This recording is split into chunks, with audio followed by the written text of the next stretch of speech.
Hello everyone, welcome to our channel Wings A Quran. So guys, continuing with the series जो हम JKP Constable की कर रहे हैं, रोज के डेली 20 MCQs आपके साथ हम डिस्कस कर रहे हैं. I want to clarify again, कल की वीडियो में एक स्किप हो गया था, एक गलत आंसर मैंने देते, but at the end of the lecture मैंने इसको क्लैरिफाई किया था. तो काफी लोग आप में से कमेंट सेक्शन पे कर रहे थे. What I will do is I will pin the comment also. मैंने कमेंट में भी मेंशन किया हुआ था कि दैट मैंने क्लैरिफिकेशन इसके related at the end of the lecture दे दी है. ठीक है. सो बेसिक ह्यूमन मिस्टेक हो गई है, गलती हो जाती है. कंटिन्यू विद द सीरीज, चलिए स्टार्ट करते हैं. आप यू कैन सी मैंने 21 ही कंटिन्यू रखा है, ऐसे ही रोज के 20 करेंगे. Part 1 of the constitution of India mentions. Now please understand part 1, 2, 3, 4 और 5 के रिलेटेड, स्पेशली पार्ट 1, 2, 3, 4 बड़ी बार क्वेश्चंस पूछा जाता है कि इस पार्ट में क्या है, इस पार्ट में क्या है. एंड आप कोई भी पॉलिटिकल लेक्चर सीरीज ले लीजिए, आई विल मेक श्योर मैं हमेशा आपके साथ डिस्कस कर सकूं.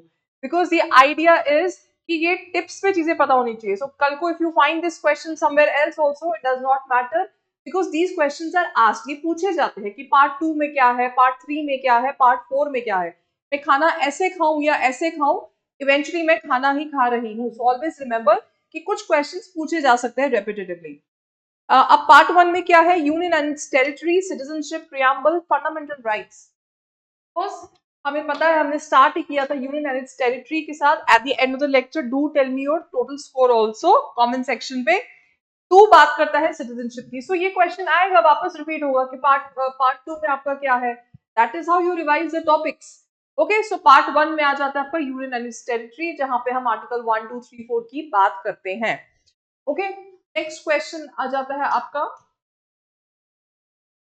Bharat that is India is mention under which article. Again a very important question पूछा गया है बड़ी बार, एंड वी मेक श्योर कि ये भी हम आपसे बार बार पूछते रहे. क्वेश्चन न्यूज में रहता है टॉपिक. आप देखिए, सरकार काफी बार भारत अब यूज करती है. पिछले 1-1.5 साल से they are focusing a lot on the term Bharat rather than India.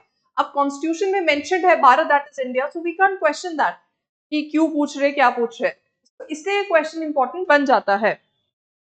2, 3, 1 या 4 में कौन से आर्टिकल में मेंशन है ये आपका आ जाता है आर्टिकल 1 में. ठीक है, आर्टिकल 1 में आ जाता है आपका. And Bharat that is India, India that is Bharat, उसकी बात करता है ये. ठीक है, और फिर बाद में यूनियन एंड टेरिटरीज की भी साथ साथ बात करता है. नेक्स्ट में आते हैं, the parliament's power to diminish और alter the size of any state is mentioned under. ध्यान से पढ़ो कि पार्लियामेंट के पास पावर है किसी भी स्टेट का ऑल्टर करना साइज या डिमिनिश करना साइज. ये कौन से आर्टिकल में मेंशन है? 2, 3, 1, 4. इसमें करेक्ट आ जाता है 3. हमने 3 में पढ़ा था. अगर ऑल्टर करना है, इंक्रीज करना है, डिक्रीज, डिमिनिश करना है, साइज, नेम, एनीथिंग, ये आपका आर्टिकल 3 में आता है. ओके, आर्टिकल 3 में आता है. We have given various examples, कैसे J&K is the biggest example, आपका आंध्रा का हुआ है, महाराष्ट्र का हुआ है, छत्तीसगढ़, उत्तराखंड, ये सब ऐसे ही बने हैं. ओके, चलिए नेक्स्ट पे चलते हैं. Raise it for you. The jurisdiction of Puducherry's high court comes under. अब गाइस, ये एक आपके जो नोट्स हमने पीडीएफ में भी दिए हैं, हमारे जो ऑनलाइन बैच के थे प्लस जो हमारे ऑफलाइन बैच के थे, हमने ना एक टेबल बना के रखा हुआ था उसमें. एंड उसमें भी रिटन कि कौन सी जैसे Puducherry it's a very small UT, वैसे ही आपका दमन दीव आ जाता है, आपका लक्षद्वीप एंड अंडमान भी आ जाता है. तो इनके देखो, जस्टिस तो हर जगह होगा, इनका जो हाईकोर्ट का जुरिस्डिक्शन है वो किसके पास होगा. ठीक है, अब पुडुचेरी का कहाँ पे ना, if you know where is Puducherry, then आपको पता चल जाएगा इसका कहाँ पे आएगा. Madras high court, Calcutta high court, Kerala high court या Bombay high court. Correct answer आ जाता है आपका मद्रास हाई कोर्ट. ठीक है, मद्रास हाई कोर्ट के पास इसका जुरिस्डिक्शन आता है. ऐसे ही यू हैव टू रिमेंबर कि लक्षद्वीप का किसके पास है, दमन एंड दीव का कहाँ है आपका, ये आपका अंडमान एंड निकोबार आइलैंड्स, ये भी आपका कहाँ पे. These should be quickly learn. So you still have time. अगर आप if you want to purchase our course, you can do that. हमारे कोर्स परचेज करके क्विक रन थ्रू करके you can find the PDF. उस हिसाब से detailed हमने इसमें मेंशन किया हुआ है. चले, Telangana state was formed in which year. कुछ तेलंगाना स्टेट का है, कौन से ईयर में फॉर्म हुई थी. 2000, 2012, 10 या 14 ये आंध्रा से निकली थी ये स्टेट, उसको फॉर्म किया गया 2014 में। बहुत ही ये कंट्रोवर्शियल रहा ये, 2014 में ये फॉर्म किया गया। एंड आज के टाइम पे ऑफ कोर्स वहाँ पे सेपरेट इलेक्शंस हो रहे हैं, they have a separate chief minister and all that. तो आंध्रा, वहाँ पे काफी देर से ये प्रोटेस्ट चल रहे थे, काफी देर से they wanted a separate state, so that is how Telangana was formed. Part 2 of the Constitution of India deals with citizenship, fundamental rights, union and its territory, termination of citizenship. One हमने क्या किया, union and it's territory. Second में आपका आ जाता है citizenship, ठीक है। Citizenship आपका आ जाता है यहाँ पे, जहाँ पे हम बात करते हैं कैसे हमें सिटीजनशिप मिलती है, कैसे टर्मिनेट होती है, वो सब चीजें मेंशन है सिटीजनशिप से related. Through how many ways can a citizen acquire citizenship? कितने तरीके से आप एक्वायर कर सकते हैं सिटीजनशिप को? Now, 4352, इसमें आपका करेक्ट आंसर आ जाता है 5, ठीक है। क्या आप मुझे बता सकते हैं कौन कौन से तरीके हैं वो? Can you write it?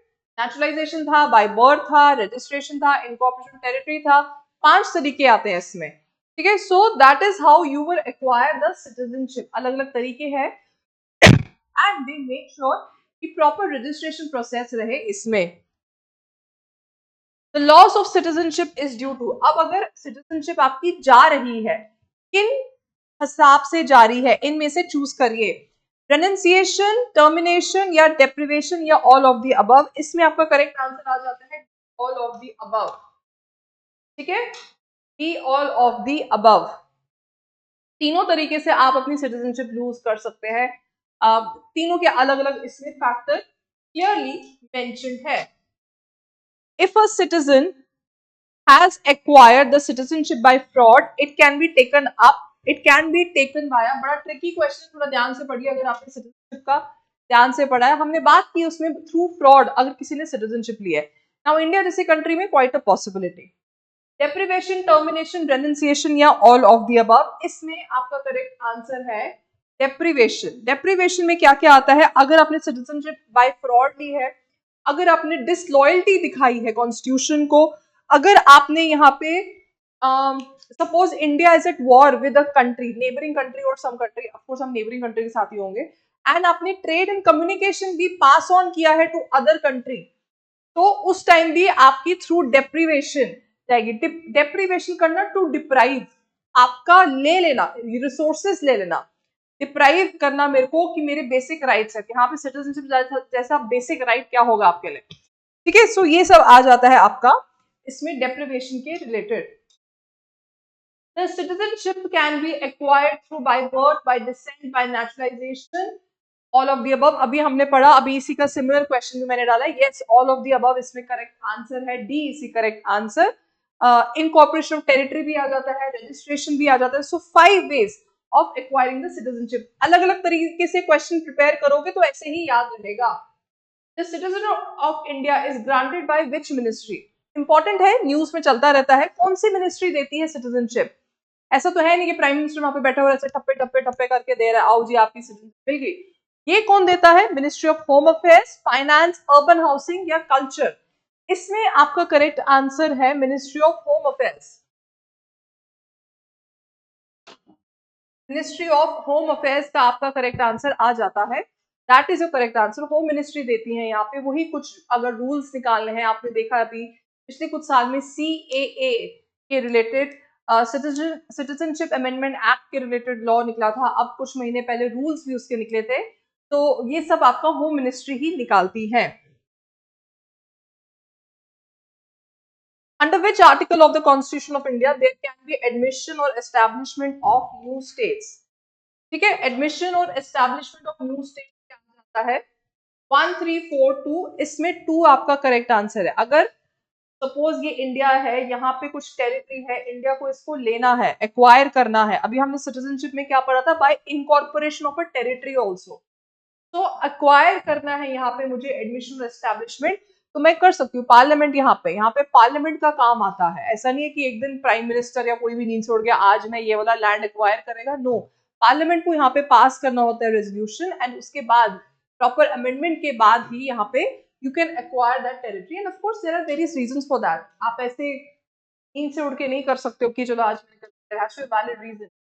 Which constitution is the lengthiest in the world? चलिए, ये कौन सा है? UK, India, USA, USSR. First lecture पे आइए, जो हमने बात की थी, हमने यूट्यूब पे भी शेयर किया है, हमारी ऐप पे as well as offline lectures पे भी गाइस. इसमें आपका करेक्ट आंसर आ जाता है इंडिया. ठीक है, lengthiest constitution plus written also. Written constitution भी हमारा बड़ा है. So lengthiest written constitution India का आ जाता है. लेंग्थिएस्ट तो रिटन ही होगा. Who is known as the father of Indian Constitution? Very basic question. Starting में हम पढ़ते हैं, मैंने बताया था आपको, Mahatma Gandhi, B R Ambedkar, Jawaharlal Nehru and Gopal Swami Ayyangar. इसमें आपका करेक्ट आंसर आ जाता है mister B R Ambedkar. I will not take care, खुद ही पता ही है ये सबको आंसर क्या है. Mister B R Ambedkar is the correct answer, father of Indian constitution. काफी उनको माना जाता है, इनफैक्ट ही वाज कंसिडर्ड कि उनको दुनिया काफी वर्ल्ड के कॉन्स्टिट्यूशन के बारे में बहुत नॉलेज थी.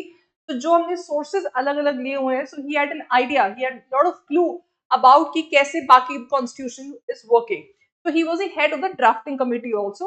ऑफ कोर्स ड्राफ्टिंग कमिटी में आपकी काफी चीजें थी, जैसे कोई फंडामेंटल राइट्स का डील करा था, कोई डिफरेंट तरीका था, उनके भी हेड्स थे. बट मेन जो कॉन्स्टिट्यूशन का माना जाता है father of Indian constitution, that is mister B R Ambedkar. How many languages does the 8th schedule of the constitution has? अब शेड्यूल्स कुछ आपके इंपॉर्टेंट है. 8 इंपॉर्टेंट है, मैंने आपको पहले ही बताया है. 10, 11, 12 आपके इंपॉर्टेंट हो जाते हैं. बड़ी बार सवाल से पूछा है. लैंग्वेजेस के रिलेटेड है 22, 24, 25 या 20. ठीक है. अब गाइज इसमें क्या है हमारा, अगर मैं आपको बताऊं, जो हमारी लैंग्वेजेस के रिलेटेड है, इसमें क्यों इंपॉर्टेंट बनता है, क्योंकि डोगरी लैंग्वेज भी इंक्लूड हुई थी. डोगरी कश्मीरी जो हमारी अपनी यूनिट या स्टेट की है, तो उससे भी कभी कभी सवाल पूछे जा सकते हैं कि कौन सी लैंग्वेज कब ऐड की गई थी. अब 22, 24, 25 में आपका करेक्ट आंसर आ जाता है 22. ठीक है, 22 लैंग्वेजेस इसमें आपकी आ जाती हैं. The idea of preamble was taken from which constitution? That means अगर preamble का जो हमने सोर्स था, आइडिया था, ये हमने कहाँ से लिया था, कौन से कॉन्स्टिट्यूशन में ऑलरेडी मेंशन था? यूके, यूएसएसआर, ऑस्ट्रेलिया या कनाडा? इसमें एक्चुअली ये यूएसए था, टाइपिंग मिस्टेक हुई है. USA is the correct answer. USA preamble हमने वहीं से लिया हुआ था. इनफैक्ट आपकी जो फंडामेंटल राइट्स है, जिसको वहां पे बिल ऑफ राइट्स कहा जाता है, वो भी हमने वहीं से ली गई थी. ठीक है, ये आ गया आपका correct answer. Dogri was added in the 8th schedule in which year? बड़ी बार पूछा गया ये सवाल, ये पता होना चाहिए डोगरी का भी. एंड इस साल भी हमारी कुछ लैंग्वेजेस ऐड की गई है, वो आपके जीके ओरिएंटेड बहुत इंपॉर्टेंट बन जाती है. 2001, 2, 3, 4. 3 is your correct answer. 3 is your correct answer. अब आप मुझे बताएंगे कमेंट सेक्शन पे, या आप अपने नोट्स में खुद लिखिए वो कौन सी अमेंडमेंट थी. ठीक है, ये भी आपको पता होना चाहिए. Part 3 of the Constitution of India deals with fundamental rights, fundamental duties, citizenship या DPSP. पहले हमने यूनियन एंड इट्स टेरिटरी पढ़ा, फिर हमने सिटीजनशिप पढ़ा.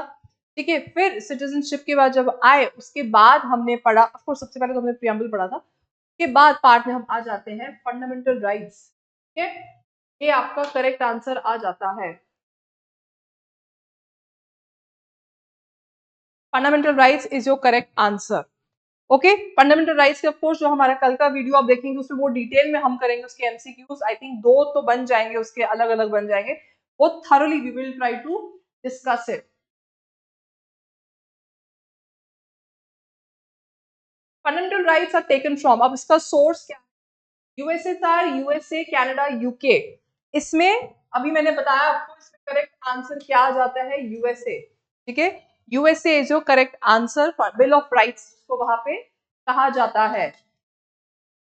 जो basic concept of rights, fundamental rights होता है, वो हर कंट्री में सेम रहता है. Freedom of speech and expression हो गया, मूवमेंट हो गया, ऑल दीज थिंग्स हो गया, ये हर कंट्री में सेम होता है. Last question for the day. Which among the following features are true in reference to fundamental rights? थोड़ा ट्रिकी है, बट ध्यान से पढ़िए कि क्या क्या हो सकता है. They are not absolute,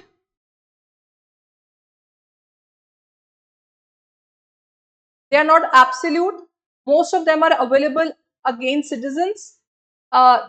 They are justiciable. All of the above mentioned. Actually, चारों इसमें करेक्ट आंसर है. They are not absolute. Yes, मैं आपको बार बार फंडामेंटल राइट्स में बताती हूँ, हमारी जो भी फंडामेंटल राइट है, it comes with reasonable restrictions. कुछ ना कुछ रिस्ट्रिक्शन दी है ना. अगर मैं फ्रीडम ऑफ स्पीच की बात करती हूँ, दैट डज नॉट मीन कि मैं आपकी इमेज की धज्जियां उड़ाऊं. That means to defame. अगर कुछ मैं एक वो लाइन बाउंड्री क्रॉस कर लेती हूँ, या अगर मुझे लगता है कि मेरी एक्टिविटीज के थ्रू इंडिया की सॉवरेनिटी पे इफेक्ट होता है, सो वो रीजनेबल रिस्ट्रिक्शंस में आता है. तो that is where we draw a line. Also हमने फंडामेंटल राइट्स में पढ़ा है, जैसे आपको फ्रीडम ऑफ मूवमेंट है, you can decide anywhere, but वहां पे रिस्ट्रिक्शंस क्या आ जाती है, आपके जो ट्राइबल एरियाज आते हैं वहां पे सरकार आपको रिस्ट्रिक्ट करवा सकती है. ठीक है. सो हाँ, they are not absolute. This is correct.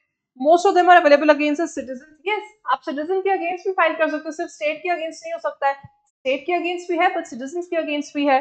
They are justiciable. Justiciable मतलब मैंने बार बार बताया है, that means you can pursue. That means आप फंडामेंटल राइट्स को कोर्ट में ले सकते हो. You can argue them in court. कल को आपके फंडामेंटल राइट्स इन्फ्रिंज होते हैं, सो आपको पता है आर्टिकल 32 जब होता है, you can take them to court. तो कोर्ट में जब आप किसी चीज को ले सकते हो, फंडामेंटल ड्यूटीज को नहीं ले सकते, डीपीएसपी को नहीं ले सकते, तो they are non justiciable. Fundamental rights are justiciable. Justice से याद रखिए कि जस्टिस मेरे को कहां मिलता है, कोर्ट में. उसको फंडामेंटल राइट्स के साथ कनेक्ट करिए. ओके. सो गाइज, ये थे हमारे आज के questions. Will be back with more such series, more such आपके सॉल्यूशंस एंड क्वेश्चंस. साथ साथ रिवाइज करते रहिए. It will help you a lot. Also keep on watching and sharing the video. Till then, bye bye. See you tomorrow.